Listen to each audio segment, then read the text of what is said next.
सुप्रभात दोस्तों, मैं डॉक्टर हिंदू झुनझुनवाला बेंगलोर से आप सभी का बहुत बहुत स्वागत और अभिनंदन करती हूँ।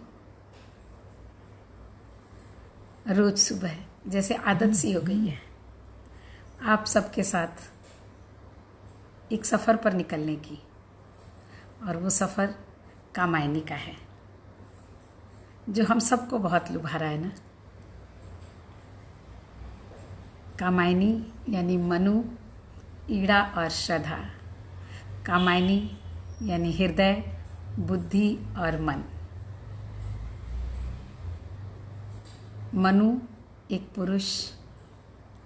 पुरुष के सर्वश्रेष्ठ गुणों से आभूषित और पुरुष के अवगुणों से भी, और श्रद्धा हृदय भी, शक्ति भी और जगदात्री भी, जगत को बनाने वाली भी, जगत को रचने वाली भी।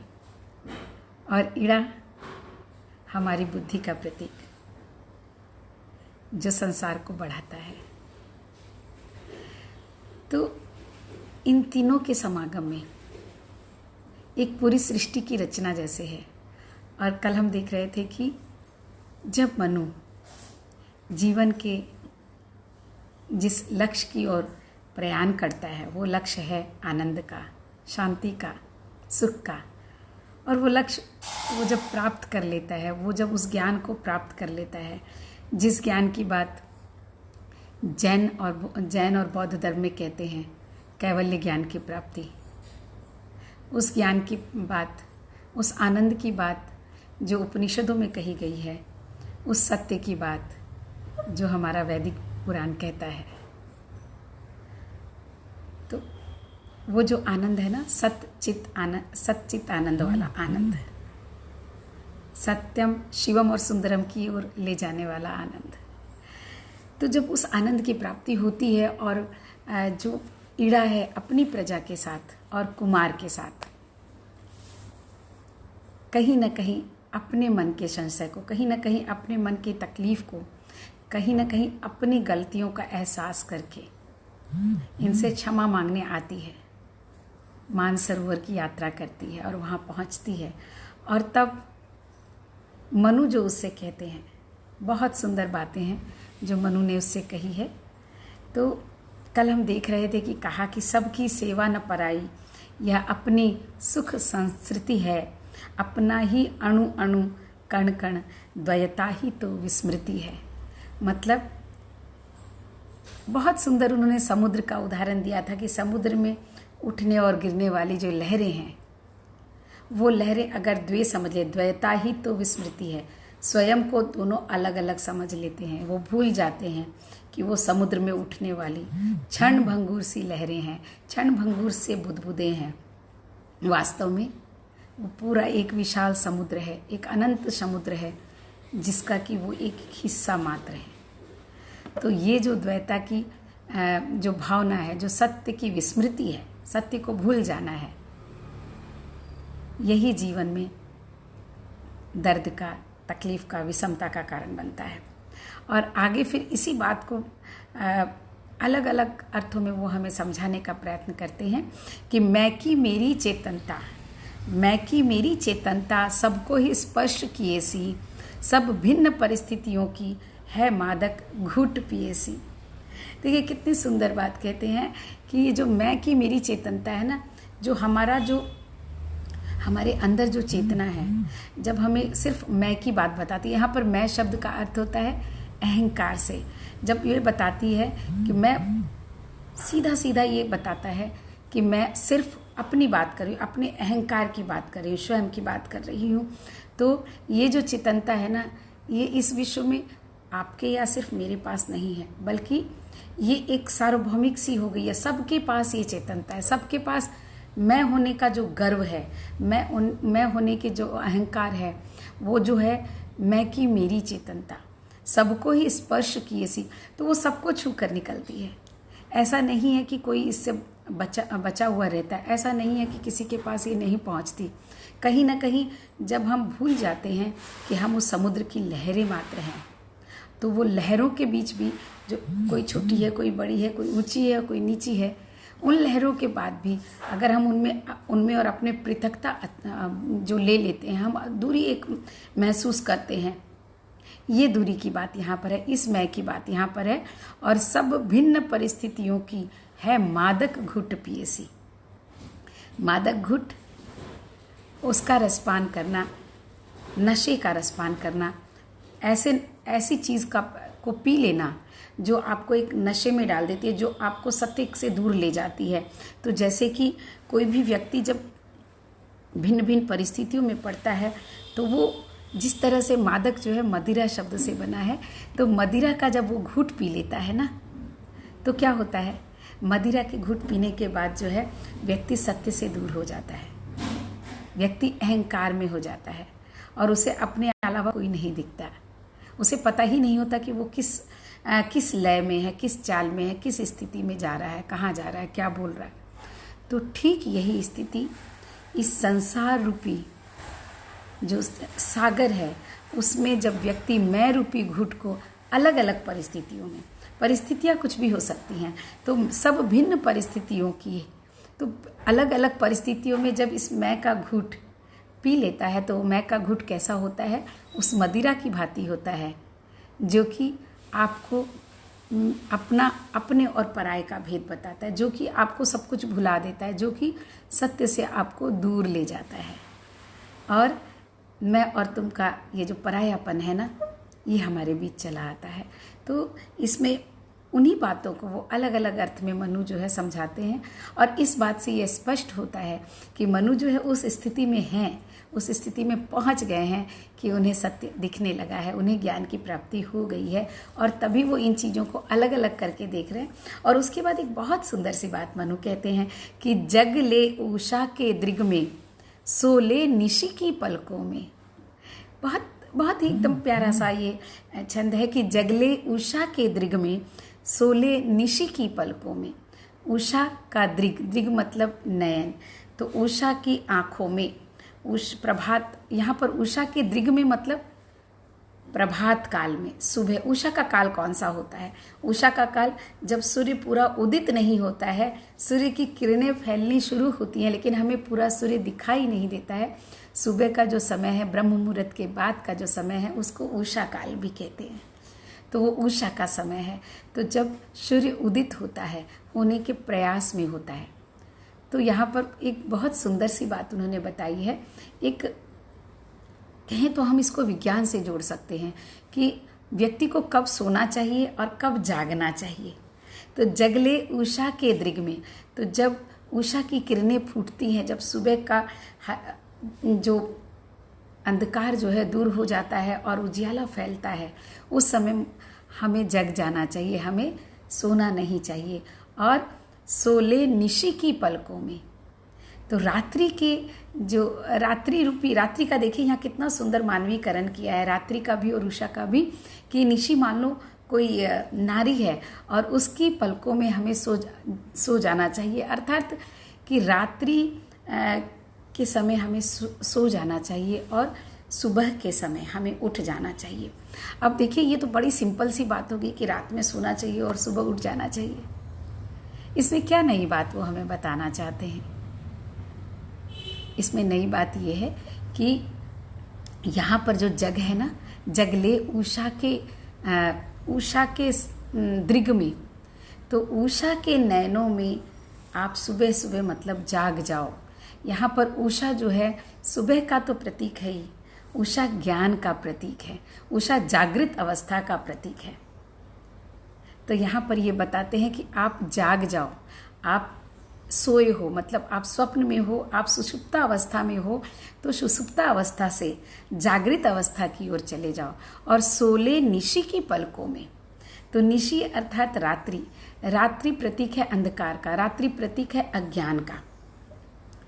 तो जब व्यक्ति अज्ञान में हो तो अज्ञान को सो जाना चाहिए, अज्ञान की स्थिति में उसे सोया रहना चाहिए। अज्ञान की स्थिति में बहुत सिंपल सी बात है, अगर अज्ञान में हम अज्ञानता के जब हम स्थिति में होते हैं, उस समय अगर हम जगे हुए होते हैं, यानी उस समय हम क्रियारत होते हैं। यहाँ पर जगने का अर्थ क्रिया करने का भी है, तो निश्चित ही हमारी क्रिया जो है सही नहीं होगी, हमारे कर्म उचित नहीं होंगे। इस पर मुझे एक प्रसंग याद आ गया, बड़ा सुंदर सा प्रसंग था कि जब भगवान महावीर जो हम कहते हैं, तो उन्हें जब ज्ञान की प्राप्ति हो गई, कैवल्य ज्ञान की जब उन्होंने प्राप्ति कर ली, तो उनके जो शिष्य थे गौतम, तो उनके शिष्य गंधर गौतम जिसे कहते हैं, गौतम ने एक सवाल किया था महावीर से कि मुझे एक बात बताइए, सोना अच्छा है या जागना अच्छा है? तो कहीं ना कहीं मैं इस लाइन को ना वहाँ पर मुझे वो याद आ गया। तो महावीर ने उत्तर दिया था, क्योंकि महावीर का पूरा जो साहित्य है, पूरे का पूरा जो उनका दर्शन है, पूरे के पूरे जो उनके सिद्धांत हैं, वो सारे के सारे बड़े वैज्ञानिक भी हैं और बहुत ही प्रासंगिक भी हैं। तो और वो सापेक्षतावाद से कभी भी उन्होंने एकांगी दृष्टि से कभी भी किसी बात को नहीं कहा। और जीवन का सच यही है कि सापेक्षता में ही सत्य है। आप कभी भी अगर सापेक्ष होकर के कोई बात नहीं करेंगे तो वो सत्य नहीं होगा, वो अधूरा पक्ष होता है। तो महावीर ने कहा कि भंते, सोना भी अच्छा है और जागना भी अच्छा है। मनुष्य का सोना भी अच्छा है और जागना भी अच्छा है, ऐसा कैसे? गौतम ने आश्चर्य से पूछा कि दोनों अच्छा कैसे हो सकता है? हमारी आम बुद्धि तो ऐसे ही कहती है ना, हम तो सिर्फ हर प्रश्न का एक जवाब चाहते हैं, हाँ और ना में, क्योंकि गणित जो है ना, हमें हाँ और ना की बात करता है, सही और गलत की बात करता है, वो दोनों को साथ लेकर नहीं चलता। लेकिन सत्य जो है दोनों को साथ लेकर चलता है। तो महावीर ने कहा कि देखो, जो पुरुष अज्ञानी हो, जो पुरुष अविवेकी हो, उनका सोना अच्छा है, और जो पुरुष चैतन्य में हो, जो जागृत अवस्था में हो, जो जाग गए हों, जो ज्ञान में हो, उनका जागना अच्छा है। तो यहाँ पर मुझे एकदम से वही बात लगी कि जगले उषा के दृग में, सोले निशि की पलकों में, हाँ स्वप्न देख ले सुंदर उलझन वाली अलकों में। तो जो सो रहे हैं ना, अच्छी बात है कि जो सो रहे हैं वो सपनों में खो जाएं, और वो सपने कैसी हों? उलझन वाली अलकों में। अलकों में यहाँ पर अलग जो है अंधकार का प्रतीक है, रात्रि का प्रतीक है। तो जब अंधकार की उलझनों में वो सो करके, अंधकार अज्ञान रूपी जब अंधकार होता है तो बहुत सारी उलझनें ही होती है, सुलझाना कहाँ होता है? तो उस उलझन वाले अंधकार में वो सो करके, व्यक्ति सो करके सुंदर सपने देखे, क्योंकि उलझन में आप में एक बेचैनी होती है, शांति नहीं होती है। और उस समय अगर आप स्वप्न देखते हैं तो कम से कम थोड़ी देर आप उलझनों से दूर हो सकते हैं, हम उन उलझनों को भूल सकते हैं। तो यहाँ पर एक साथ उन्होंने कितनी सुंदर बात कही है। एक तो बहुत आम सी बात, लेकिन बहुत वैज्ञानिक बात, कि हमें सुबह के समय जाग जाना चाहिए और रात्रि के समय सोना चाहिए।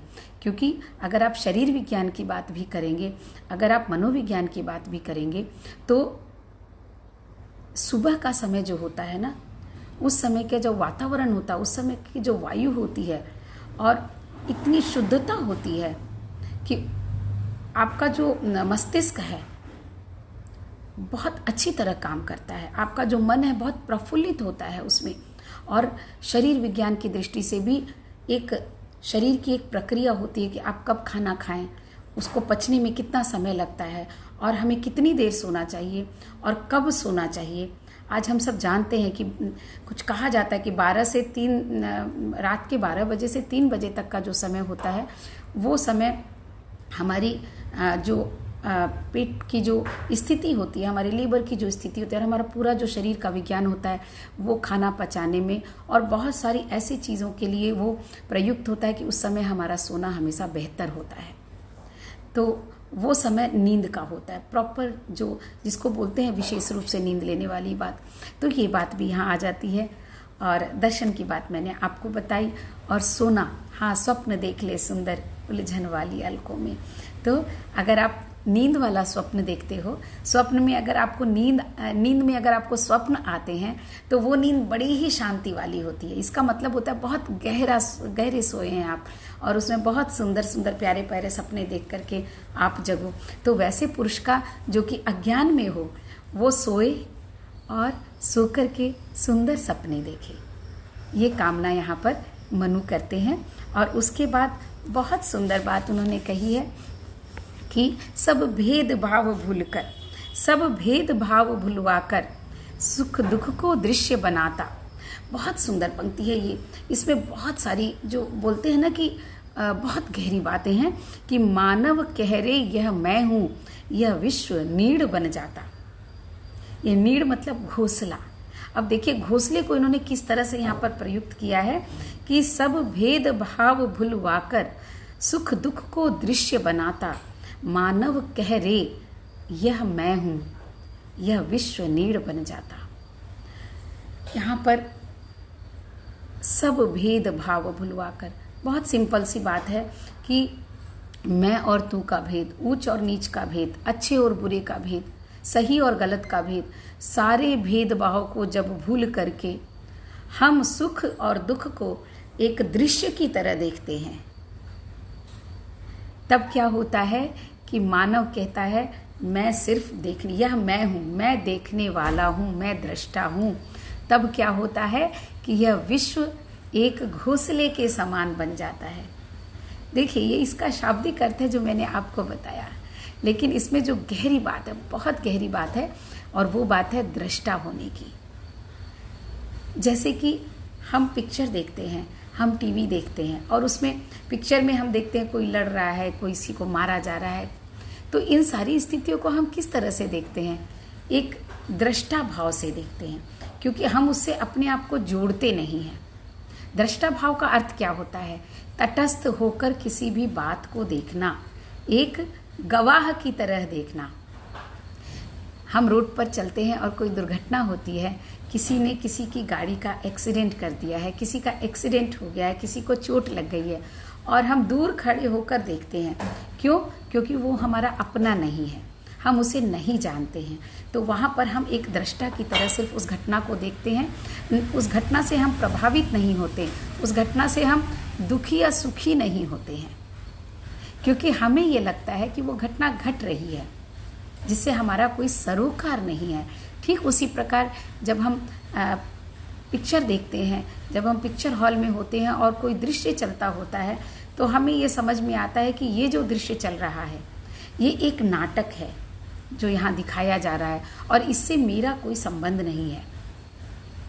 तो वहाँ पर हम दृष्टा हो जाते हैं, वहाँ पर हम तटस्थ होकर उन चीज़ों से अपने को अलग करके देखते हैं। तो इस बात को यहाँ पर बहुत सुंदर से बताते हैं कि मानव कह रे ये मैं हूँ। और जब व्यक्ति दृष्टा बन करके देखता है कि मैं हूँ जो सिर्फ इसको देखने वाला हूँ, मैं हूँ जब जो इसको जानने वाला हूँ, तो वो किस स्थिति में आता है? जानने वाला कौन है? ये शरीर जानने वाला नहीं है, ये आंखें देखती ज़रूर हैं लेकिन जानती नहीं है, ये मुंह बोलता ज़रूर है लेकिन ये भी समझता नहीं है। तो फिर जानने और समझने वाला कौन है? जानने और समझने वाला हमारी आत्मा है। वो हमारे अंदर एक सकारात्मक ऊर्जा है। अगर विज्ञान की दृष्टि से कहूँ तो हमारे अंदर की जो ऊर्जा है, हमारे अंदर की जो शक्ति है, हमारे अंदर जो चैतन्य तत्व है, वो जानता है, वो देखता है। और वो चैतन्य तत्व मैं और तू नहीं हो सकता, उसका संबंध शरीर से नहीं हो सकता, किसी दूसरे के शरीर से। जब अपने शरीर से नहीं है तो दूसरे के शरीर से कैसे हो सकता है? तो जब इस भाव का उदय हो जाता है, जब हम ये सोचने लग जाते हैं, जब ये हम जानने लग जाते हैं, जब हमारी चेतना इतनी जागृत हो जाती है तो कि हम दृष्टा बन सकते हैं। दृष्टा बन करके अगर हम जीवन में घटित होने वाली घटनाओं को देखने लगते हैं, उससे बिना किसी तरह का ममत्व किए हुए, तो क्या होता है? तब यह विश्व नीड़ बन जाता है, घोंसला बन जाता है। घोंसला कैसे बन जाता है? एक घोंसले की क्या खासियत है, क्या महिमा है? घोंसला इस तरह बन जाता है कि घोंसले में आपने देखा होगा कि पक्षी जब भी घोंसला बनाते हैं ना, जब वो अंडा देने वाले होते हैं तब वो घोंसला बनाते हैं और वो उस घोंसले में अंडा देते हैं। अंडे से पक्षी निकलता है और वो पक्षी जब उड़ जाता है, उड़ने लायक हो जाता है, जब उसके पंख हो जाते हैं तो खुद जो जिसने वो घोंसला बनाया है वो उस घोंसले को तोड़ देता है, तोड़ करके वो भी उड़ जाती है, वो चिड़िया भी उड़ जाती है जिसने वो घोंसला बनाया है। तो यहाँ पर एक नीड़ शब्द का प्रयोग करते ही इतनी सारी बातें, इस संसार की बातें आ जाती है कि ये संसार जो है उस स्थिति में, जबकि मनुष्य इस सत्य को जान लेता है, मनुष्य तटस्थ होकर के, दृष्टा भाव में रह करके जब वो इस संसार में घटित होने वाली घटनाओं को देखता है, सुख और दुख को देखता है, भोगता नहीं है, देखता है, अंतर नहीं लेता है, जानता है, तो जब वो दुख में बहुत दुखी नहीं होता है और सुख में बहुत सुखी नहीं होता है, क्योंकि वो जानने लगता है कि ये एक चक्र है, सुख और दुख भी चक्र है, सुख और दुख भी संसार सागर में उठने वाली लहरें हैं, उठने वाले बुदबुदे हैं। जब वो तटस्थ होता है तो उसके लिए ये संसार एक घोंसला बन जाता है, और घोंसला इस तरह का, जो घोंसला सिर्फ एक वक्ती तौर पे होता है, सिर्फ उस अंडे से पक्षी को बाहर निकालने के लिए होता है, पक्षी को पंख देने के लिए होता है। तो वो अंडा क्या है, हमारे अंदर का अज्ञान जो है, अज्ञान रूपी जब अंधकार आता है तो उस पर से जब ज्ञान रूपी किरणें फूटना चाहती हैं, तो उस ज्ञान रूपी किरणों को उन्होंने उस शैशव काल के बच्चे और अंडे की तरह लिया है। जब वो फूटता है और जब वो फूट जाता है पूरी तरह से, जब ज्ञान आपका विकसित हो जाता है, तो वो संसार जो है नीड़ की तरह लगने लगता है। फिर वो संसार की हमें आवश्यकता नहीं महसूस होती। फिर हम उस संसार में होते तो हैं, लेकिन नहीं होने के लिए होते हैं। ये जो नहीं होना है ना, जब ये घटित होता है तो होते हुए भी जब नहीं होते हैं तो सब कुछ एक अलग स्थिति में हो जाता है। और उस स्थितियों की यहाँ पर उन्होंने बहुत सुंदर चर्चा की है कि यह पूरा विश्व जो है फिर उस मानव के लिए नीड़ के समान हो जाता है, जो नीड़ वक्ती तौर पर बनता है, जो वक्त की ज़रूरत के हिसाब से होता है, बस उतनी ही उसकी महत्ता होती है। उससे ज़्यादा उस संसार की, उस विश्व की महत्ता उस मनुष्य के लिए नहीं होती है। तो इन दो पंक्तियों में बहुत सुंदर वो बता रहे हैं। और पता है, जब वो इतनी सुंदर बातें करते हैं, और श्रद्धा जो कि वो जीवनदायिनी शक्ति है, श्रद्धा जो कि इस संसार को रचने वाली रूप, जो जिसको हम कहते हैं जो त्रिपुरा सुंदरी है, वह मनु की इन बातों को सुन करके मंद मंद मुस्काती है। मनु तो ये बातें ईड़ा और उसकी प्रजा से कर रहे हैं ना, और श्रद्धा उसके पास ही बैठी है, और वो इन बातों को सुन करके जब मंद मंद मुस्काती है तो बड़ा सुंदर एक दृश्य बनता है। और उस दृश्य की जो खूबसूरती है, कैसे कहते हैं कि श्रद्धा के मधु अधरों की छोटी छोटी रेखाएं, रागारुण किरण कला से विकसी बन स्मित रेखाएं, रागारुण किरण कला से विकसी बन स्मिति लेखाएं। तो एक बड़ा ही सुंदर सा उन्होंने बताया कि इस बातों को सुनकर जब श्रद्धा के चेहरों पर जो मधुर सी मुस्कान, अधर यानी होठ, उसके होठों पर मधु मतलब बहुत खूबसूरत, बहुत मीठी सी मुस्कान की छोटी छोटी रेखाएं कैसी दिखती हैं। देखिए, अब श्रद्धा का वर्णन जो इन्होंने किया है, एक नारी के सौंदर्य का जो वर्णन किया है, उसकी मुस्कान का जो वर्णन किया है, मुझे लगता है इतना सुंदर वर्णन ना मैंने कहीं और पढ़ा नहीं है कि श्रद्धा के मधुर अधरों की छोटी छोटी रेखाएं। तो उसके हंसते हुए, मुस्काते हुए अधरों की जो छोटी छोटी रेखाएं हैं वो कैसी लगती हैं? रागारुण किरण कलासी, राग प्लस अरुण, रागारुण, अरुण मतलब सूर्य और राग मतलब प्रेम, किरण कलासी। तो सुबह का जो सूरज होता है ना, उसकी जो लाल किरणें होती हैं, सुंदर सी, बहुत ही खूबसूरत सी, जो कि किरणें धीरे धीरे लाल से धीरे धीरे पीली होती चली जाती हैं। तो रागारुण किरण कलासी, यहाँ पर कला का अर्थ अलग अलग कला, अलग अलग रूप में आ जाता है कि जिस तरह से जब वो हंसती है तो जो अलग अलग कला जो बोलते हैं ना, जैसे चंद्रमा की कलाएं, जो 15 दिन में चंद्रमा जो है थोड़ा सा दिखता है, फिर थोड़ा बढ़ता है, फिर थोड़ा बढ़ता है, फिर थोड़ा बढ़ता है, तो उसको कला कहते हैं। कला का अर्थ आर्ट भी होता है, क्रीड़ा करना भी होता है, खेल करना भी होता है, और यहाँ कला का अर्थ इसी अर्थ में आएगा, क्रीड़ा के अर्थ में आएगा, या धीरे धीरे बढ़ने और घटने के अर्थ में आएगा। तो जब जिस तरह से अरुण की जो लालिमा है, वो जो एक कला की तरह, जैसे सूर्य उगता हुआ सूर्य जैसे बहुत ही सुंदर सी अपनी रेखाओं को, जो अपनी किरणों को जैसे छोड़ता है, वैसे ही विकसी बन स्मृति लेखाएं। तो वैसी लेखाएं, वैसी जो लेखा मतलब जो हम लिखते हैं, तो यहाँ पर लेखाओं से अर्थ है उसके चेहरे पर जो रेखाएं बन रही है, उसमें जो एक बात है। हम लिखते क्या है, कोई बात लिखते हैं, तो वो उसकी जो मुस्कान है, वो ऐसे लगता है कि जैसे कुछ लिख रही हैं, जैसे कुछ कह रही हैं। और बहुत सुंदर सी मुस्कान जो है, कैसी है उसकी मुस्कान, जैसे सुबह के समय में जो सूरज की किरणों की जो रेखाएं जैसे फूटती हैं और बहुत मधुर लगती हैं, और ऐसा लगता है जैसे वो कुछ लिख रही हैं, जैसे वो कुछ कह रही हैं। वैसे ही श्रद्धा की चेहरे पर वो मुस्कान जो है बहुत सुंदर और बहुत मधुर लग रही है। तो एक मुस्कान की कितनी सुंदर व्याख्या हो सकती है, वो हम यहाँ पर देखेंगे। और उसके बाद जो है यहाँ पर श्रद्धा के बारे में और भी बहुत सारी बातें जो है प्रसाद जी हमें कहते हैं कि वो श्रद्धा कैसी और क्या है।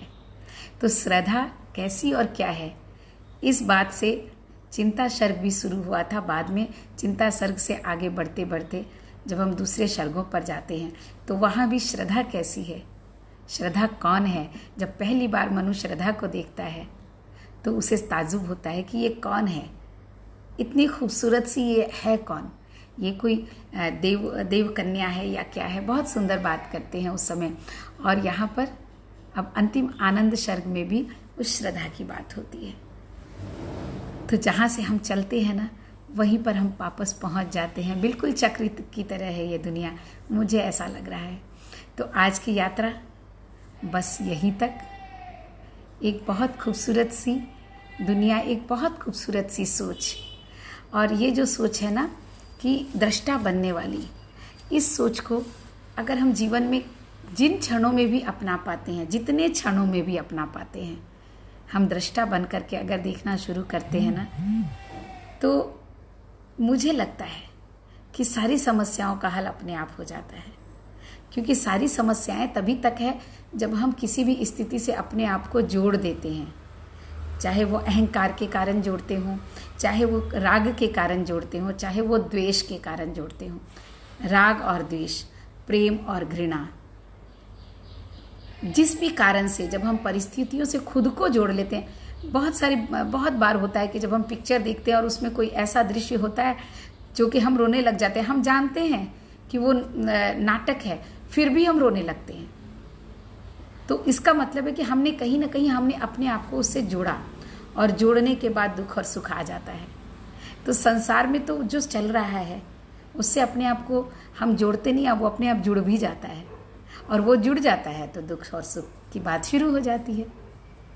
तो थोड़ा थोड़ा अगर हम दृष्टा बनने लगे, इस सत्य को समझने लगे कि एक वास्तव में जो संसार में भी हो रहा है ये भी नाटक की तरह है, ये भी सत्य नहीं है, ये पूरा सत्य नहीं है, ये व्यवहार का सत्य है, निश्चय का सत्य नहीं है, और ये टिकने वाला भी नहीं है। आज हर रात के बाद दिन आती है, तो हर दुख के बाद सुख आता है, और हर सुख के बाद दुख भी आता है।